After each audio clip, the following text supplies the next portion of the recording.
Mateus capítulo 5, verso de número 3. A gente está avançando, é meio da passo de tartaruga, mas a gente vai avançando.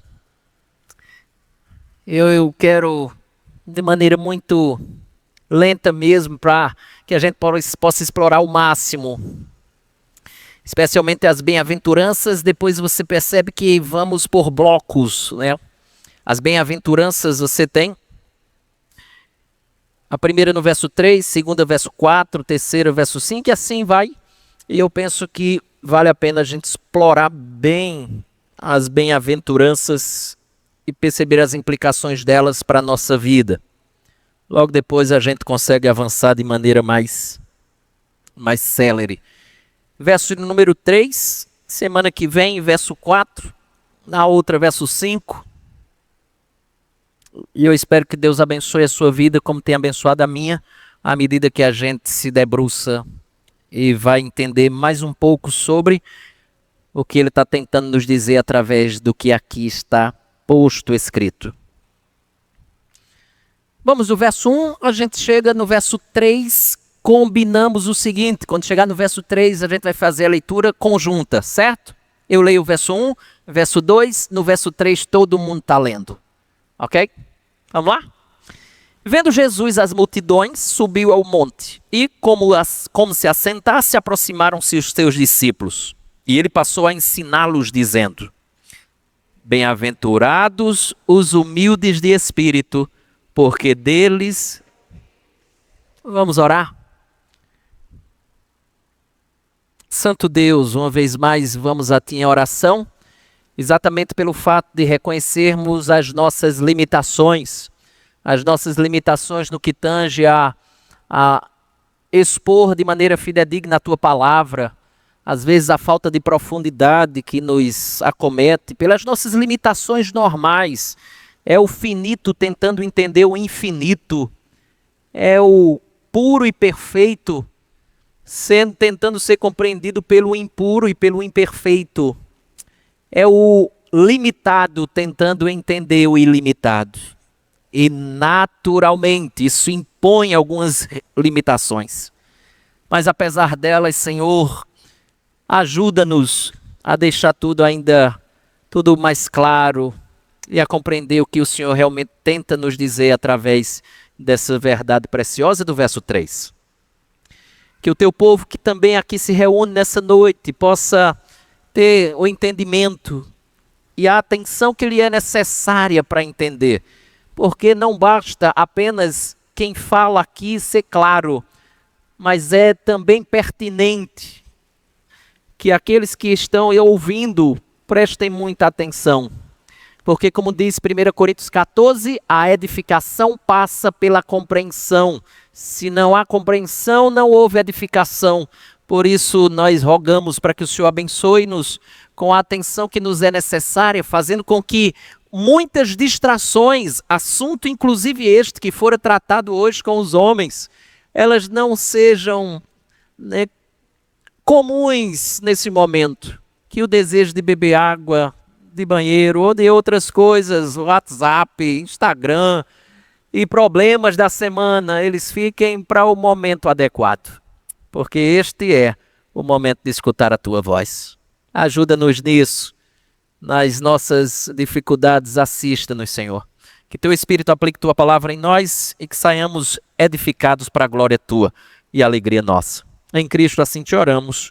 Amém e amém. Meus irmãos, batizei esse meu sermão da noite como de mendigo a herdeiro, do trapo à coroa, e eu espero que você possa entender o que eu vou dizer hoje nessa perspectiva de chamar você de mendigo. É meio chato às vezes, né? A pessoa sai de casa tentando escutar uma mensagem que assim, levante, me dê uma injeção assim para a semana, e de repente o pastor diz assim: você é um mendigo. Doutora, desculpa, mas eu tenho que dizer isso, eu tenho que falar isso. É o que o texto vai nos dizer. E eu espero que ao entender isso, olha a beleza do Evangelho, porque à medida que eu entendo que mendigo sou, é a única possibilidade de eu ser herdeiro. Olha que coisa bonita, né? De eu receber uma coroa. E essa é a beleza do Evangelho. À luz disso, eu lembro que Eu estava uma vez num supermercado e acho que todo mundo já deparou-se com essa cena, né? Mas para mim foi muito marcante. Eu estava exatamente no supermercado, quando de repente uma criança de uns 3 a 4 anos, ela se perdeu dos pais. Você já imagina a cena, né? Imagina Lívia se perdendo, né? E a agonia que seria. Ela agora estava sozinha. Ela olha para todos os lados, não vê o pai, não vê a mãe. E aí algumas pessoas começaram a perceber que a bichinha estava meio que perdida ali. Seus olhos começaram a encher de lágrimas, Vitor. Ela ficou com os olhinhos cheios de lágrimas. E no meio daquela multidão, as pessoas esbarravam nela. Às vezes, alguns mais mal educados empurravam elas. Às vezes, sem querer, é verdade. E ela começou a chorar e começou a chorar desesperadamente. Ela não sabia para onde correr, ela não sabia para onde ir, ela não sabia se deveria voltar para algum lugar. E ao chorar desesperadamente, ela começa a gritar com todas as forças: papai! Papai! O som da sua voz era um som de voz de desespero, de angústia, de quem sabia que realmente estava perdida e não tinha muito o que fazer a não ser clamar por socorro, esperando que o pai viesse ao seu encontro e a resgatasse daquela situação de medo e de solidão ao mesmo tempo. Eu imagino que cada segundo para aquela pequena criança era uma eternidade. Mas de repente, no meio do barulho, o pai ouve aquele choro, escuta a sua voz. Ele larga as compras, empurra a multidão e corre em direção ao som da voz. Quando encontra, a criança está com o rosto molhado de lágrimas. Soluçando, inclusive. O pai se ajoelha, abre os braços e envolve aquela criança num abraço muito apertado. A criança agarra o pescoço do pai e pouco a pouco vai parando de chorar, vindo o alívio que ela tanto esperava. A minha pergunta a você é: você já se sentiu como essa criança, perdido, sem saída, precisando de alguém que viesse ao seu encontro? Jesus disse que é justamente esse tipo de pessoa que já possui algo extraordinário. E aí veja o que ele disse. Eu estou falando do verso 3. Ele diz assim: bem-aventurados os humildes de espírito, porque deles é o reino dos céus.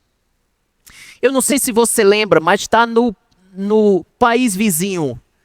Eu não sei se você lembra, mas nesse livro aqui, no país vizinho, Malaquias capítulo 4. Abre lá comigo, é só você voltar. É o livro que antecede Mateus. Não sei se você já teve a curiosidade de ver como termina o Antigo Testamento. Já teve a curiosidade? Como é que termina o Antigo Testamento? Se você não viu, vou lhe dar a oportunidade de agora ver. Malaquias capítulo 4, verso 6, diz assim, me acompanhe. Ele diz: ele converterá o coração dos pais aos filhos e o coração dos filhos a seus pais, para que eu não venha e fira a terra com a última palavra do Antigo Testamento é o quê? Maldição. Para que eu não fira com maldição. O Antigo Testamento termina com a palavra maldição, com uma maldição, uma possível maldição. O Novo Testamento está começando com bem-aventurado. É como se Deus estivesse dizendo, e você deve lembrar que no período entre o Antigo Testamento e o início do Novo Testamento teve um período de silêncio de Deus. Então eu imagino aqui que o que nós temos é como se Deus estivesse dizendo: a longa noite terminou, o sol da graça nasceu. E aqui é como que a primeira luz da manhã, depois de uma longa madrugada, o sermão do monte é o nascer do sol do reino de Deus.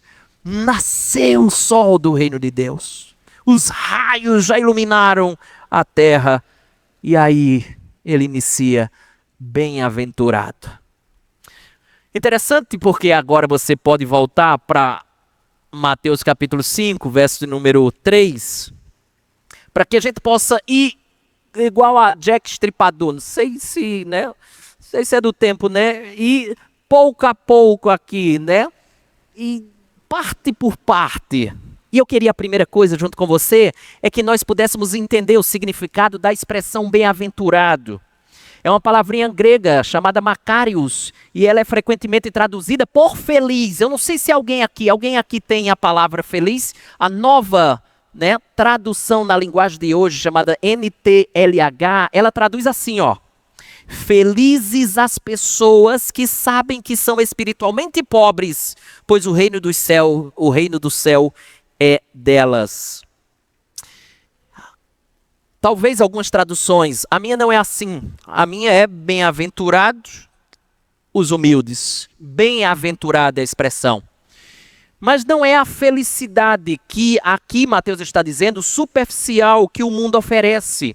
O que Mateus está tentando nos dizer, que bem-aventurado é a alegria profunda de que alguém foi favorecido por Deus. E nós vamos entender um pouco sobre isso.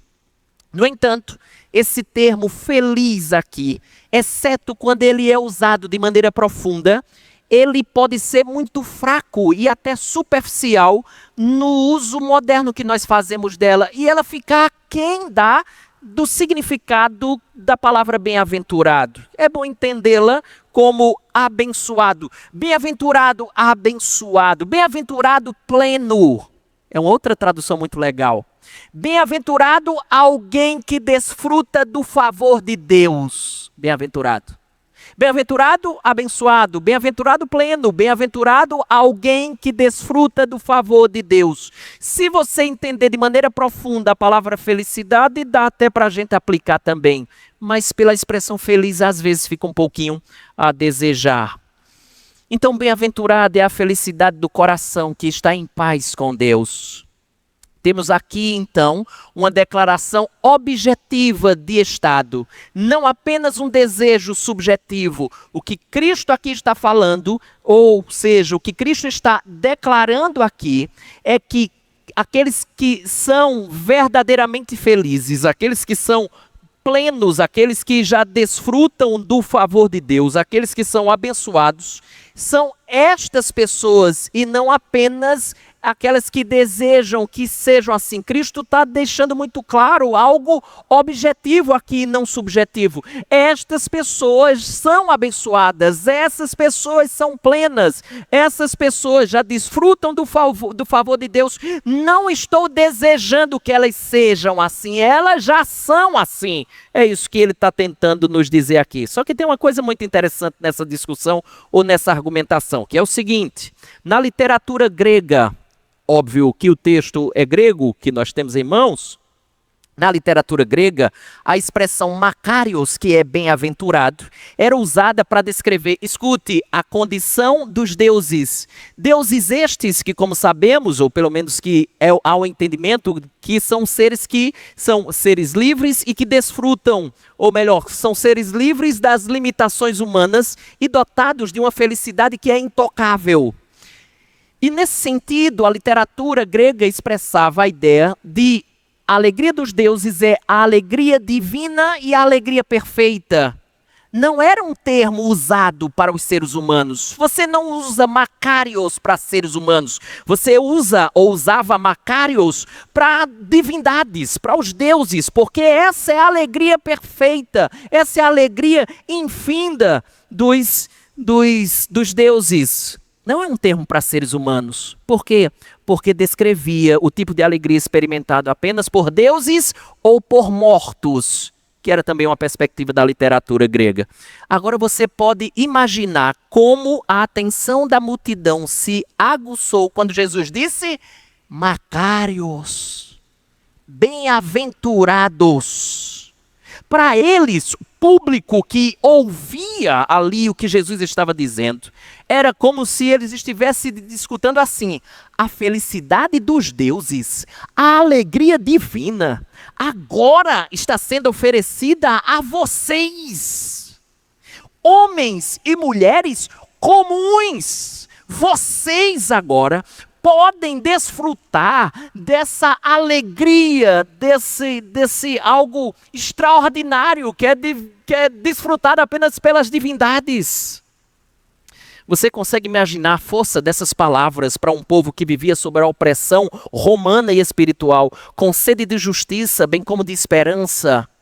Chegou a hora de vocês desfrutarem da alegria divina. Essa bem-aventurança sugere satisfação e suficiência interiores, que não dependem das circunstâncias externas para que você tenha essa alegria. Jesus está dizendo que existe uma felicidade real, indestrutível para aqueles que pertencem a esse reino. Indestrutível para aqueles que pertencem a esse reino.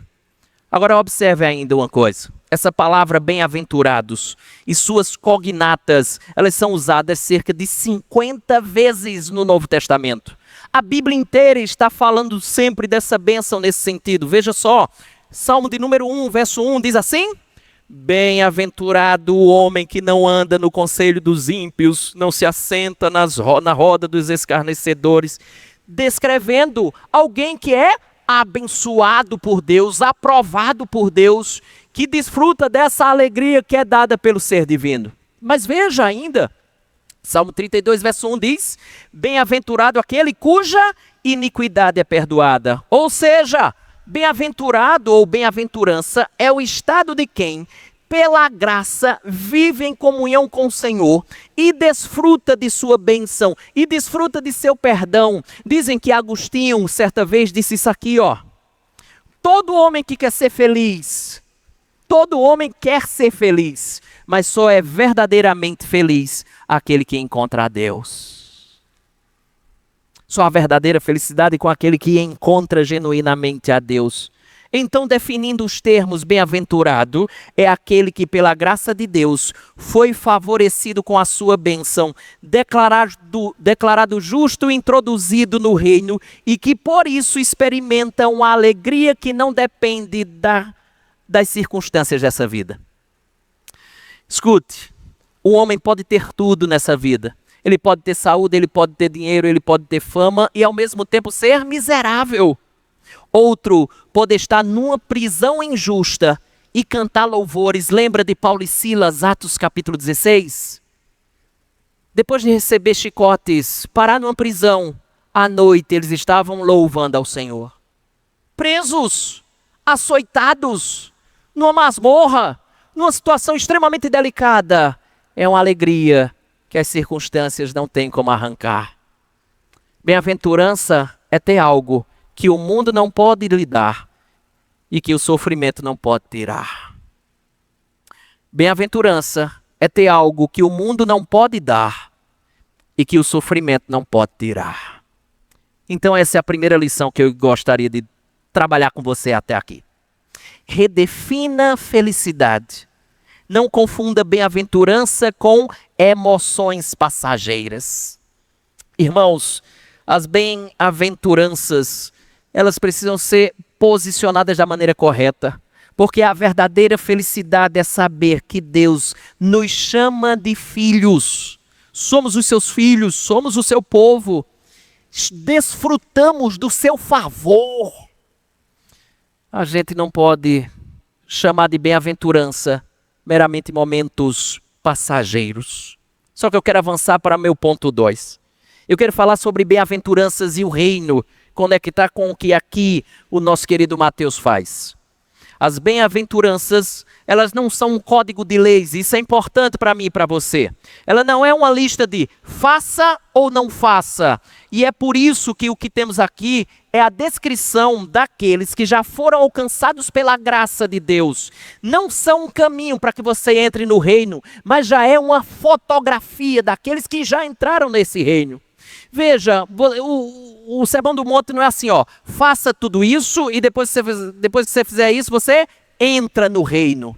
A ideia não é essa, a ideia é porque eu já entrei no reino, viva dessa maneira. É o inverso. E aqui tem uma coisa muito interessante. Elas são, em certo sentido, paradoxais. A gente trabalhou um pouco nisso na semana passada. Porque ele vai dizer assim, ó, felizes são os que choram. Que negócio doido é esse? Felizes são os que choram, os mansos, os perseguidos. Veja que ele vai subvertendo a lógica natural. Ele vai, o sermão, invertendo os valores do mundo. Como a gente falou semana passada. Aqui a pirâmide está de cabeça para baixo. No reino de Deus, a fraqueza é o caminho para a força. A renúncia leva à posse. A perseguição, a recompensa. É o contrário do que a gente vê naturalmente, sinceramente. Aqui cá para nós. De verdade, seja sincero, não precisa você dizer a ninguém, pense só consigo, você consigo mesmo. Sinceramente, se você pudesse reescrever as bem-aventuranças para expressarem o que você pensa realmente sobre ser abençoado por Deus, o que as suas bem-aventuranças diriam? Seja sincero. E aí, o que as suas bem-aventuranças diriam? Talvez elas diriam assim, bem-aventurados são os autoconfiantes. Bem-aventurados são os que têm uma vida divertida, prazerosa e livre de todo sofrimento. Bem-aventurados são os que se tornaram famosos. Bem-aventurados são os que têm os melhores currículos, porque eles terão os melhores empregos. Bem-aventurados são aqueles de quem todos gostam. Seria por aí? Talvez você pensou em outras coisas. Ou você, por já saber a dinâmica do que o Sermão do Monte fala, você meio que não tentou forçar a barra e colocar o que na verdade você pensa acerca dessas questões. Isso é só para evidenciar para você como o que nós temos aqui é uma pirâmide invertida. Ela vai contra a lógica natural. As beatitudes, como também é conhecida, demonstram que o caminho para a felicidade celestial, escute, o caminho para a felicidade celestial é o exato oposto do caminho mundano normalmente seguido na busca pela felicidade. Via de regra, quem busca a felicidade vai na contramão do que aqui é exposto. Percebeu como a coisa é estranha? Jesus, então, nesse sentido, é radical demais. Na verdade, Jesus é muito radical. Ele usa a lógica evangélica, e leia-se a lógica do evangelho, contrária ao senso comum, para nos mostrar que a vida no reino é totalmente contrária ao que esperamos. E é por essa razão que quando determinadas coisas vão contra a nossa lógica natural, eu e você somos convocados, chamados por Deus para confiar nele, mesmo quando a gente não entende a lógica celeste. Mas o grande problema é que nessas ocasiões nós tendemos a chutar o pau da barraca, a desistir das coisas. Por quê? Porque o que Deus está fazendo conosco não se encaixa na nossa lógica natural. E a pergunta é, quem disse que tem que se encaixar com a sua lógica? Porque quando a gente olha para o Sermão do Monte, ela vai na lógica contrária, na contramão. Vamos mais um pouquinho, pense no tipo de pessoa que o sermão descreve. Pense no tipo de pessoa que o Sermão do Monte descreve. Agora pense no tipo de pessoa que você preferiria ter como amigo. Você preferia ou prefere alguém que se reconhece como bom ou alguém que admite suas próprias falhas? Alguém com tolerância zero para que ele causou males ou alguém que se sacrifica para ajudar os que lhe feriram? E o que é que você acha mais admirável, por exemplo? Satisfazer todos os seus desejos ou resistir aos seus desejos por causas que são maiores do que aqueles seus desejos ali, que estão rondando o seu coração? Defender a si mesmo quando você está certo ou ceder a fim de preservar um relacionamento que é muito melhor do que está certo? É ser querido por todos ou sofrer por fazer o que é certo?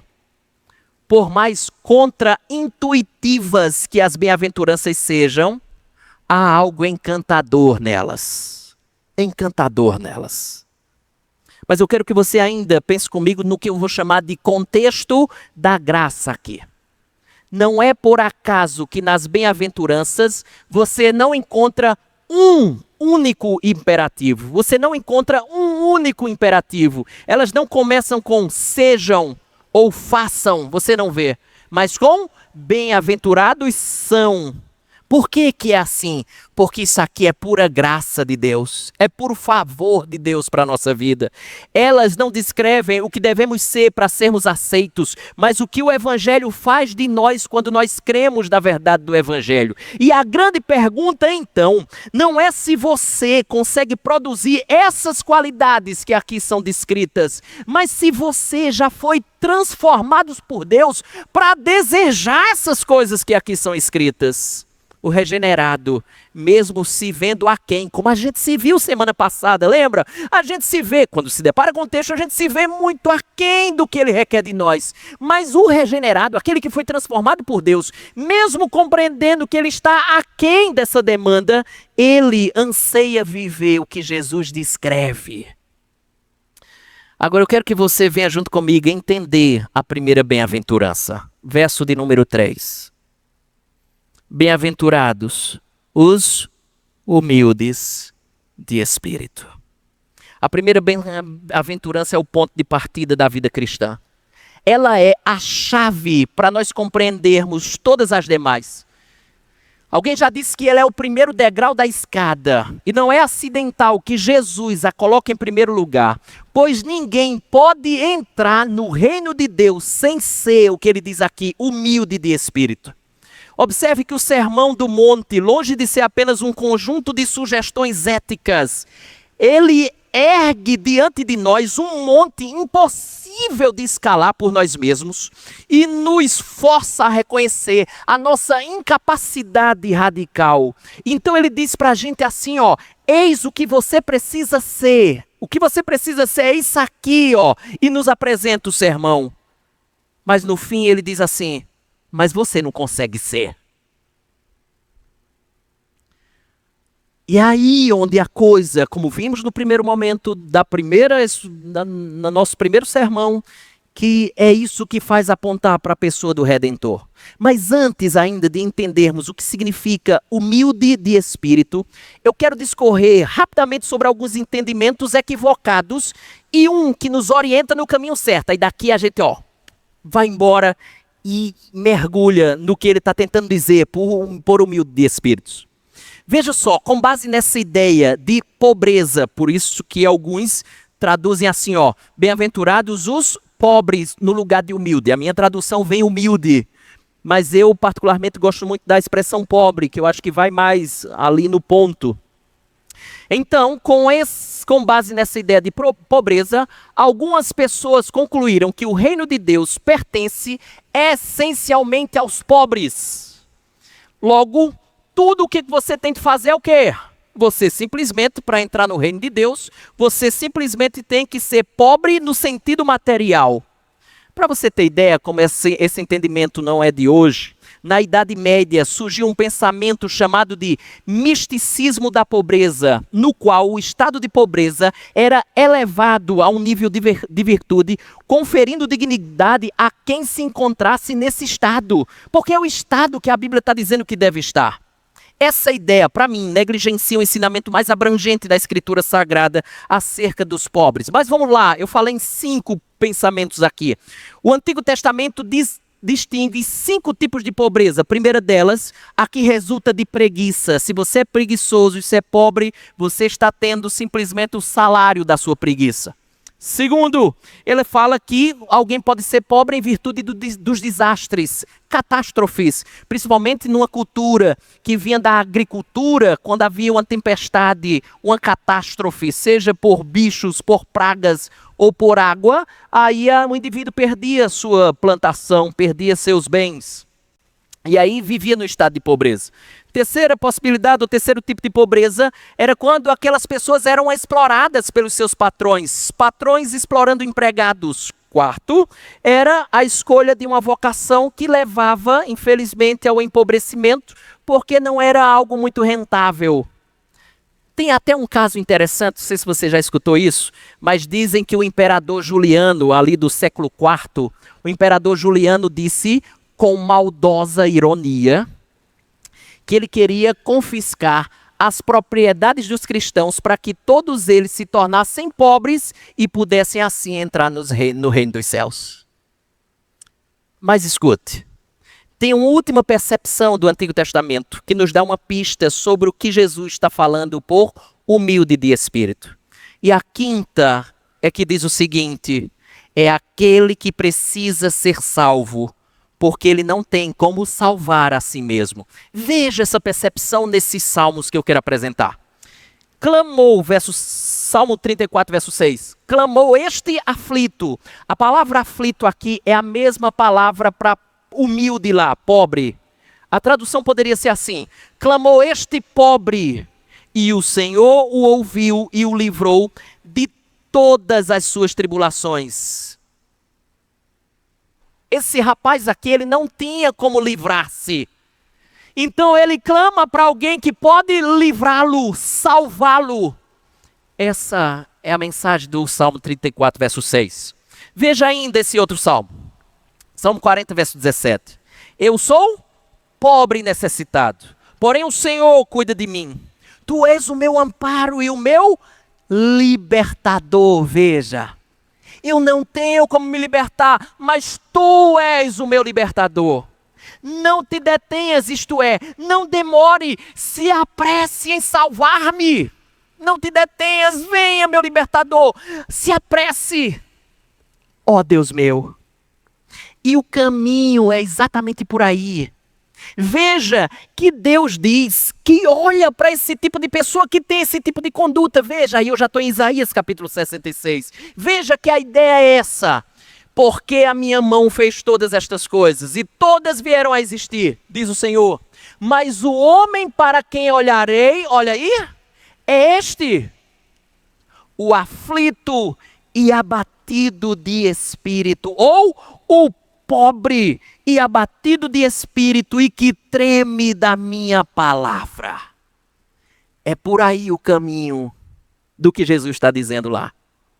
O que Jesus está dizendo por humilde ou pobre de espírito, ele está indo exatamente na contramão da ideia de tentar viver tão bem para conseguir entrar no céu.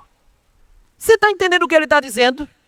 Ele está indo na contramão do entendimento ou da ideia de alguém poder viver essa vida terrena de tal maneira, seja fazendo o que a gente pode dizer como boas ações, boas obras, da comida a quem tem fome, da água a quem tem sede, da cobertor a quem tem frio, assistir pessoas das mais diversas maneiras, enfim. Ele está indo na contramão, dizendo exatamente que essa ideia de tentar viver bem aqui para conquistar o céu é exatamente o oposto do que está dizendo aqui no texto de Mateus capítulo 5, verso número 3. E agora preste atenção numa coisa importantíssima aqui. É que no grego nós temos duas palavras para designar a expressão humildes ou pobres. Eu vou usar daqui por diante a palavra pobre porque ela vai mais no cerne do que ele está tentando dizer. Então existem duas palavras gregas que é utilizada para a expressão pobre. A primeira delas é uma palavra chamada penês, que é usada para descrever o homem que tem o básico. É aquela pessoa que ganha, mas aquilo que ganha não lhe sobra nada, para que ele talvez, pense em, sei lá, comprar uma casa, comprar um carro, ou fazer uma viagem, ou qualquer. O que ele ganha é tão somente para suprir as suas necessidades. Não tem como ter outras aspirações. Mas a segunda palavra é uma palavra chamada pitokos, que descreve a pobreza absoluta e total daquele que está afundado em miséria. É ser pobre como um mendigo. Trata-se de extremo ou de uma pessoa extremamente necessitada. Aquela pessoa que não tem nada. Então é o seguinte, observe. Pitokos significa que você é tão pobre que precisa mendigar. Penês significa que você pode se sustentar, não com muitas aspirações, mas suprir as suas necessidades. Adivinha qual é a palavra que Jesus está usando aqui para pobre? Acho que você já deve ter entendido. Pitokos. Jesus usa a palavra pitokos para pobre aqui. Ele está dizendo, escute, que você ou as pessoas que farão parte do seu reino, ele não está descrevendo pessoas que são carentes, mas ele está descrevendo pessoas que são mendigos, que nada têm, que dependem completamente de outro para sobreviver. Não está falando de pobreza econômica, nem de fraqueza de caráter, nem de timidez ou de baixa autoestima. Significa reconhecer que estamos completamente arruinados espiritualmente. É a nossa, escute, falência total diante de Deus. É confessar que eu e você nada temos. É confessar que nós somos mendigos, que nós não temos absolutamente nada a oferecer. Nós não temos nenhum recurso, nós não temos como comprar nenhum favor dos céus. Nós trazemos como mendigos apenas a sujeira dos nossos pecados, os trapos da nossa justiça própria. A mão estendida está vazia, suplicando tão somente a graça de alguém que pode nos abençoar de alguma forma. Veja, assim como um mendigo que não negocia, nem tampouco exige, mas implora, dependendo inteiramente da misericórdia de Deus para nos vestir com as suas vestes limpas de salvação e nos alimentar com o pão da vida. Logo, escute, bem-aventurados, abençoados, plenos, mais que feliz é o homem que reconhece a sua total pobreza e que não tem condições de comprar absolutamente nada para adentrar nos céus. Porque seu estado é de miserabilidade. Ele não tem como comprar nada. Tem uma canção antiga, escrita por um homem chamado Augustus Toplady. Me ajuda aí, Victor. O título dela é Rock of Ages. Se não tiver certo, depois você me corrige. Rocha eterna. Observe o que diz essa canção. Nada em minhas mãos trago, só a cruz me agarro. Nu, me achego a ti por vestimenta. Eu tô nu, me vista. Desamparado, olho a ti por graça. Imundo, à fonte eu corro. Lava-me, Salvador, ou morro. Essa é a ideia. Minhas roupas, não tenho. São imundas. Nas mãos, não trago nada.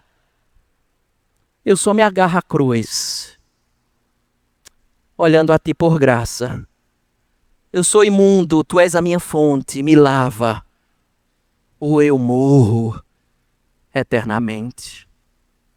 Foi por isso que um homem chamado D.T. Niles, um pastor e teólogo metodista lá do Sri Lanka, certa vez disse assim: evangelismo é um mendigo dizendo a outro mendigo onde encontrar pão.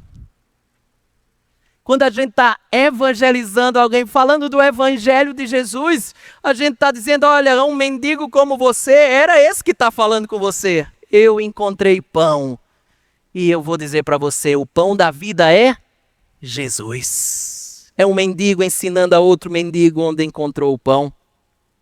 Meus irmãos, chama Martyn Lloyd-Jones esse verso de número 3 como o primeiro degrau da escada. Por quê? Porque sem essa disposição interior, não haverá luto pelo pecado, como vai dizer o verso 4. Não há fome e sede de justiça, como vai nos dizer o verso número 6. Portanto, esta é a raiz. Todas as demais bem-aventuranças são fruto dessa primeira bem-aventurança do verso número 3. Sem essa, você não tem as demais. E é por isso que, não à toa, ele começa com a ideia de pobreza. E aí eu quero que você venha comigo para uma situação prática do que o verso 3 está tentando nos dizer. E é por essa razão que eu quero que você venha aqui comigo. Lucas, capítulo de número 18. Dá um salto lá comigo. Lucas capítulo de número 18. É a famosa parábola do fariseu e o publicano. Veja só. Lucas 18, verso de número 9 a 14. Acompanhe comigo, venha logo aí. Corre, vamos lá. Tá me acompanhando, tá? Lucas 18, verso 9. Um exemplo prático do que ele está dizendo aqui. Verso de número 9, vamos lá? Presta atenção nas ênfases aqui. Verso 9, propôs também esta parábola a alguns que o quê? Confiavam em si mesmos, por se considerarem justos, e desprezavam os outros. Eu me lembro, algumas pessoas até foram comigo. Eu não sei se Dona Claudina está aqui, mas certa vez eu fui visitar os pais de Dona Claudina, caminho para Massaranduba. Se não me engano, o nome do senhor é Seu João. E lembro que chegando lá, Seu João, a gente começou a conversar, e Seu João acho que tinha seus 80 e poucos anos, e eu lembro que eu comecei a tentar evangelizar o Seu João. E Seu João disse assim: pastor, eu sou uma pessoa muito boa, eu nunca roubei na vida, eu nunca matei, eu nunca fiz isso, eu nunca fiz aquilo. Eu digo, opa, agora tá complicado, que Seu João tinha muita justiça própria. Eu não fiz isso, não fiz aquilo, eu sou uma pessoa boa, pastor. Eu disse, Seu João, com todo respeito, que eu sei que a sua família são de pessoas respeitadas, respeitáveis. Mas veja, quando a Bíblia fala de alguém realmente bom e de alguém íntegro, a Bíblia vai de maneira mais profunda, Seu João. Eu comecei a ler Êxodo 20. E ela vai falar que a gente deve honrar pai e mãe, a gente deve ter nenhum outro Deus diante de nós, a gente não deve levar o nome do Senhor nosso Deus em vão, a gente deve lembrar o dia do Senhor para o cultuar, a gente não pode cobiçar o que é dos outros, a gente não pode mentir. Eu lia e dizia, Seu João, o Senhor já mentiu na vida, Seu João, e eu morrendo de medo que ele podia puxar o facão. Seu João, o Senhor já mentiu na vida. Ah, pastor. Seu João, o senhor já cobiçou alguma coisa na vida? Foi. E aquilo que parecia santidade, auréola na cabeça, começou a ser desfeito. Porque quando nós nos comparamos na questão horizontal, mas a comparação é vertical. É o padrão estabelecido pelo próprio Deus, é Ele o padrão. E aquilo que parece bondade se torna vileza. Coisa terrível, mas continue no texto. Verso número 10. 2 homens subiram ao templo com o propósito de orar. Um fariseu, ó o personagem, e o outro publicano. 2 personagens temos da história. Verso 11. O fariseu, posto em pé, orava de si para si mesmo desta forma: ó Deus, graças te dou, porque não sou como os demais homens, roubadores, injustos e adúlteros, nem ainda como este publicano. Aí ele começa a dar o currículo vitae dele. Jejuo 2 vezes por semana e dou o dízimo de tudo quanto ganho. Eu imagino Deus, dizendo assim, nossa, eu estou até com dificuldade de ser tão bom quanto você. Mas vi a outra pessoa. Verso de número 13. O publicano, estando em pé, longe, não ousava nem ainda levantar os olhos ao céu, mas batia no peito, dizendo: ó Deus, sê propício a mim, pecador. Digo-vos que este desceu o quê? Justificado para a sua casa, e não aquele, porque todo o que se exalta será humilhado, mas o que se humilha será exaltado. Observe que Jesus conta essa parábola para atingir aqueles que, como diz o verso número 9, confiavam em si mesmos, exatamente o oposto do que significa ser humilde e pobre de espírito. Observe, o fariseu sobe ao templo cheio de si, como disse o texto. Sua oração é um discurso de autopromoção. Ele não fala com Deus. Na verdade, ele fala de si para si mesmo, como disse o texto. Graças te dou, porque não sou como os demais homens.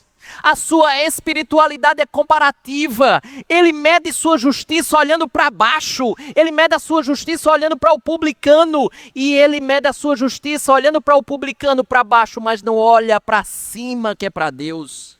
É o retrato de quem não reconhece a sua falência espiritual, a sua pobreza espiritual, a sua miserabilidade espiritual.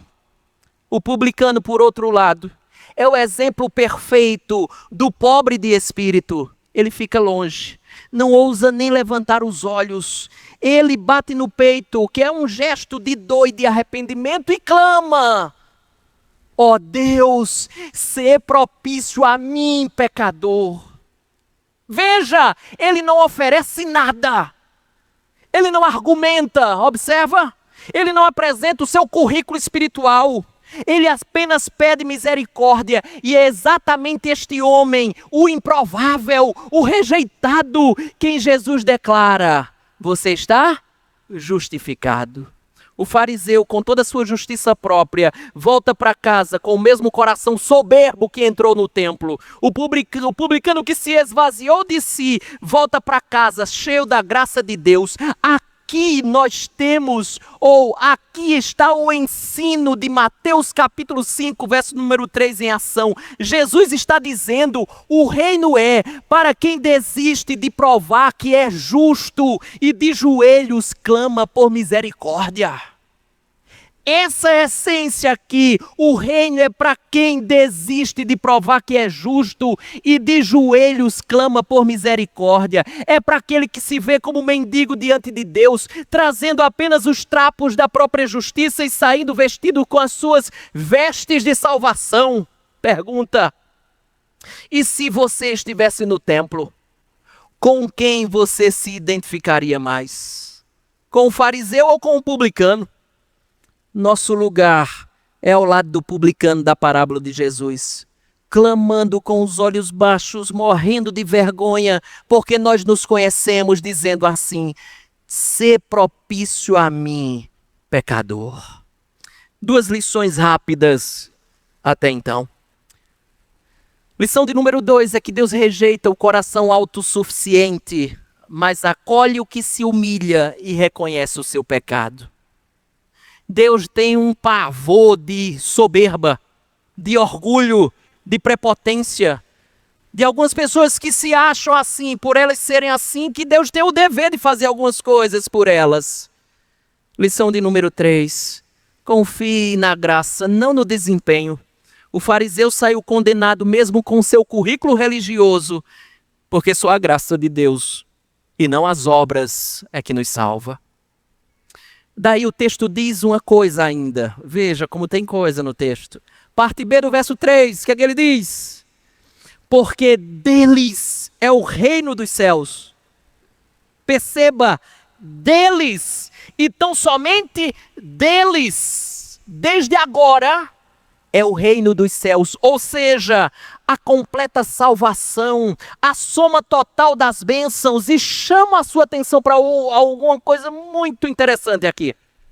Se você notar, diferente de outras bem-aventuranças, note, diferente de outras bem-aventuranças que projetam suas promessas para o futuro, a saber, verso 4, olha aí, serão consolados.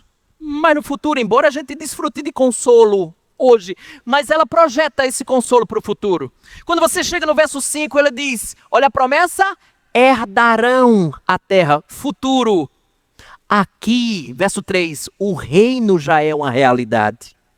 Os que se reconhecem falidos espiritualmente já participam do governo salvador de Deus, desfrutando de suas bênçãos agora, nesse mundo em que estamos vivendo, ainda que aguardem essa plenitude de bênçãos quando Jesus voltar. Me permita só explorar uma coisa aqui. O reino dos céus, o que é esse reino? Não se trata de um reino político ou de ostentação terrena, como muitos judeus esperavam, oprimidos por Roma. O reino é o governo soberano de Deus que em Cristo, observe, começou a restaurar tudo que foi perdido lá do Éden. Vivendo num mundo corrompido como corrompidos que somos, sofrendo dores de todos os tipos como sofremos, e falamos no primeiro sermão nosso lá, nós sofremos de problemas físicos, quem aqui não sofre? Sofremos de problemas psicológicos, quem aqui nesse mundo talvez não sofra? Sofremos com problemas interpessoais, todos nós sofremos com problemas de relacionamentos, sofremos com ataques do mal, nós padecemos todas essas coisas. No entanto, Deus prometeu que viria um tempo em que ele introduziria um reino de resgate abrangente por meio de uma pessoa chamada de Messias, o Cristo.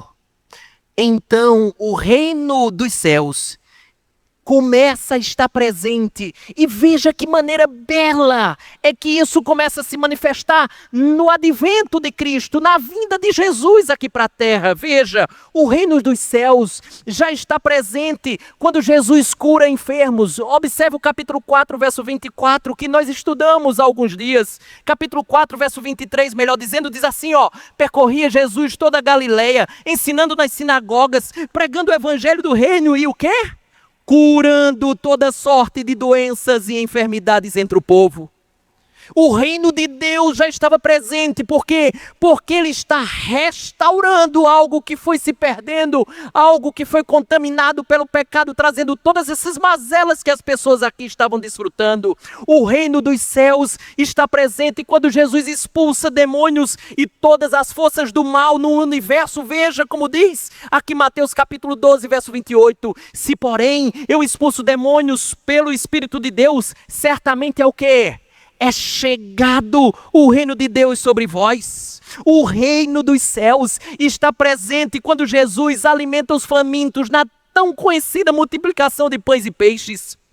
O reino dos céus está presente quando Jesus controla a natureza e faz uma tempestade cessar. Quando os discípulos já estavam desesperados, sem saber o que fazer, pensando que iam morrer, Jesus acorda do barco e simplesmente diz: aquieta-te, e o mar se aquieta, a tempestade cessa, porque ele tem controle sobre as forças da natureza. Ele está mostrando que o seu reino, ou no seu reino, não haverá nada fora de controle, tudo vai estar no seu devido lugar, porque ele domina as forças da natureza. O reino dos céus está presente quando Jesus realiza milagres, como está dito lá no próprio livro de Mateus, capítulo 11, verso 4. Diz assim: Jesus respondendo disse-lhes: ide e anunciai a João o que estáis ouvindo e vendo. O que é que vai acontecer? O que está acontecendo? Os cegos veem, os coxos andam, os leprosos são purificados, os surdos ouvem, os mortos são ressuscitados e aos pobres está sendo pregado o evangelho. No meu reino não haverá cegos, no meu reino não há coxos, no meu reino não haverá leprosos, no meu reino não haverão surdos, no meu reino não haverá mortos, porque no meu reino todas as coisas voltam ao seu devido lugar. O reino dos céus está presente quando Jesus reconcilia pecadores a um relacionamento restaurado com Deus.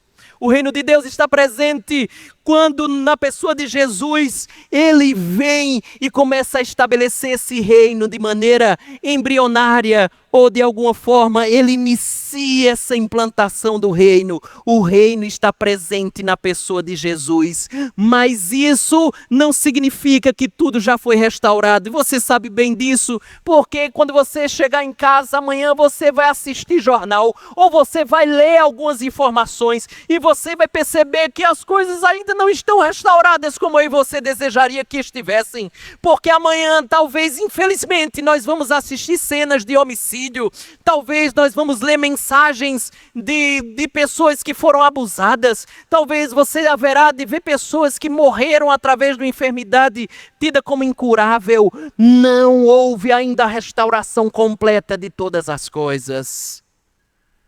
Mas um dia, isso haverá de acontecer de maneira plena. É por isso que na teologia a gente chama assim, ó, o já e o ainda não. Nós já desfrutamos desse reino, mas ainda não em sua plenitude. E é por isso que algumas coisas são restauradas, outros não. Portanto, reconhecer-se pobre de espírito não é o fim da jornada, é o começo da verdadeira vida, é onde a felicidade verdadeira começa. É ali de joelhos que Deus nos levanta para vivermos como cidadãos dos céus. Eu não sei se você conhece esse rapaz,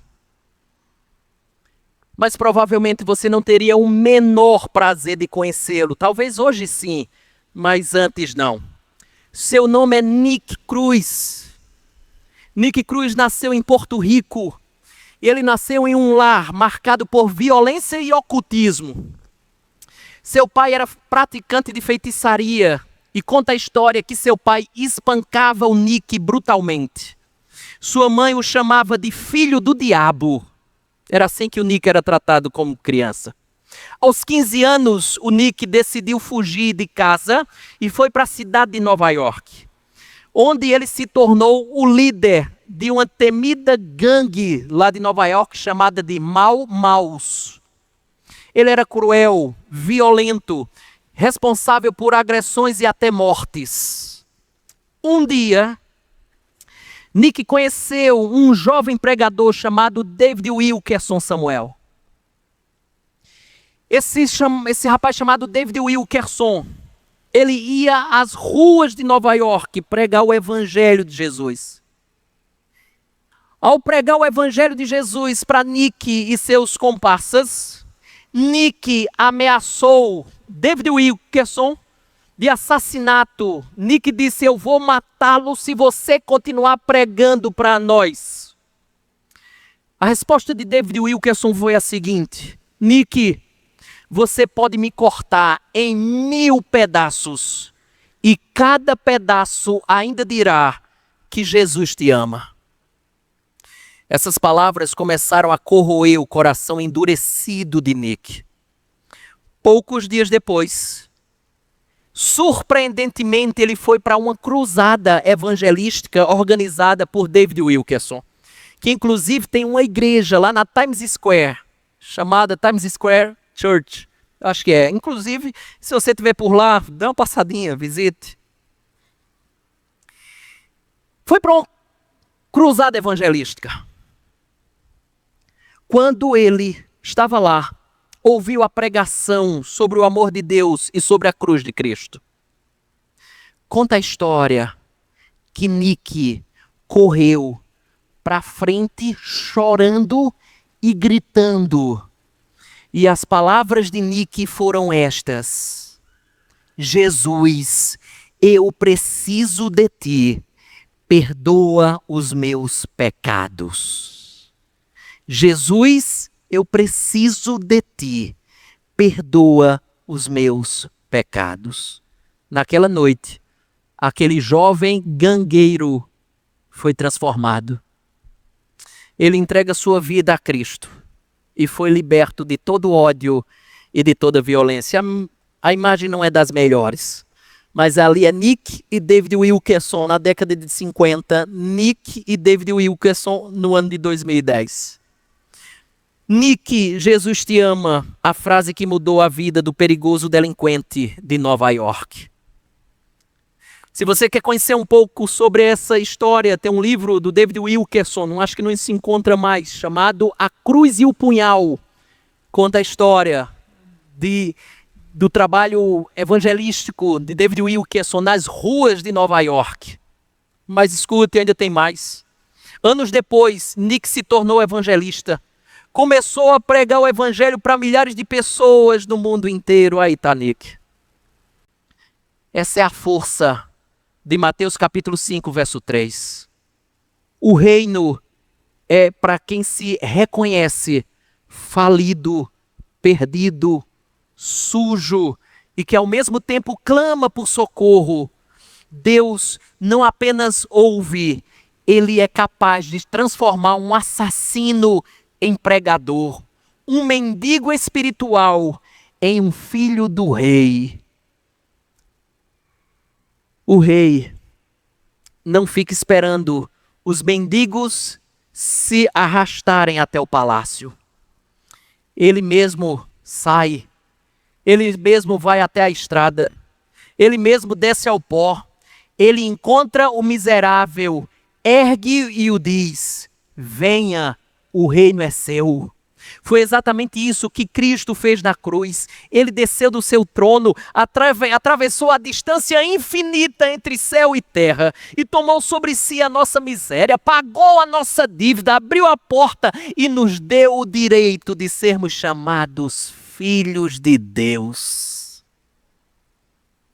Imagina um mendigo, cabelo enorme, rosto sujo, uma barba enorme, roupas podres, descalços, unhas de igual forma também grandes, todo sujo. E por incrível que pareça, foi exatamente essa cena que me aparece também no Instagram, de alguém que encontra um mendigo podre, tira ele daquele lugar, corta o seu cabelo, faz a sua barba, lhe dá um banho, troca as suas roupas, de lá sai com ele para um lugar para fazer uma bela de uma refeição. E a cada passo do corte de cabelo, do tirar da barba, do banho que limpa as suas sujeiras, da tesoura que corta as suas unhas, do restaurante que entra para fazer a sua refeição, no prato que se depara diante dele, a cada ato desse, as lágrimas escorrem pelo rosto daquele que é objeto da benevolência de alguém, sem que tenha feito nada para merecer. O verso 4 vai nos dizer que bem-aventurados são os que choram.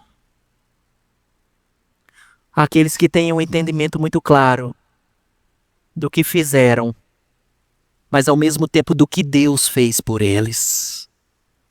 Você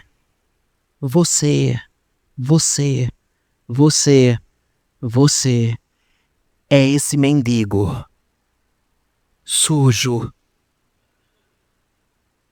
perdido, sem rumo nem norte. Mas existe algo que pode mudar o curso da história.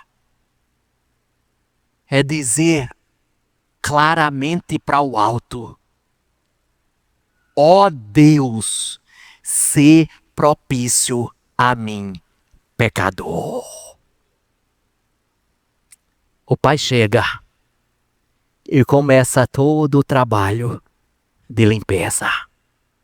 E agora ele diz: viva exatamente dessa forma, e nos apresenta o Sermão do Monte, a maneira que nós devemos viver aqui nesse mundo, já como seus filhos, limpos, tratados, recebidos como filhos.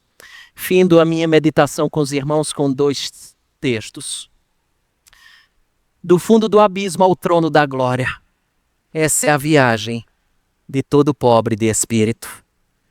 Porque quem entra de joelhos, humilde e quebrantado, sai coroado, como assim diz Apocalipse capítulo 2, verso número 10. Sejam perseverantes e recebereis a coroa da vida.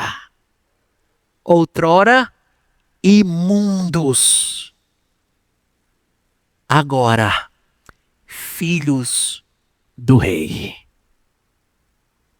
Que isso gere muita gratidão no seu coração. Baixe sua cabeça, vamos orar ao nosso Senhor. Deus bendito, damos-te graça. Porque um dia dissemos, ou aqueles que ainda não disseram, digam: Eu sou um mendigo. Eu não tenho nada, Senhor, para comprar a tua mão graciosa. O que eu tenho é só a sujeira das mãos, do corpo. O que eu tenho são apenas roupas desgastadas. É por essa razão que eu preciso clamar a ti, ser propício a mim, pecador.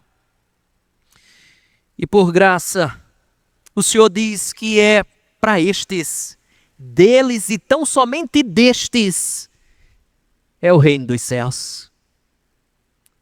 Ó Senhor, que entendimento tão terrível é aquele que diz que se vivêssemos de alguma maneira, fazendo algumas coisas certinhas, no fim da história o Senhor haveria de dar um jeito, ou quem sabe se merecermos, o Senhor haveria de nos colocar num bom lugar.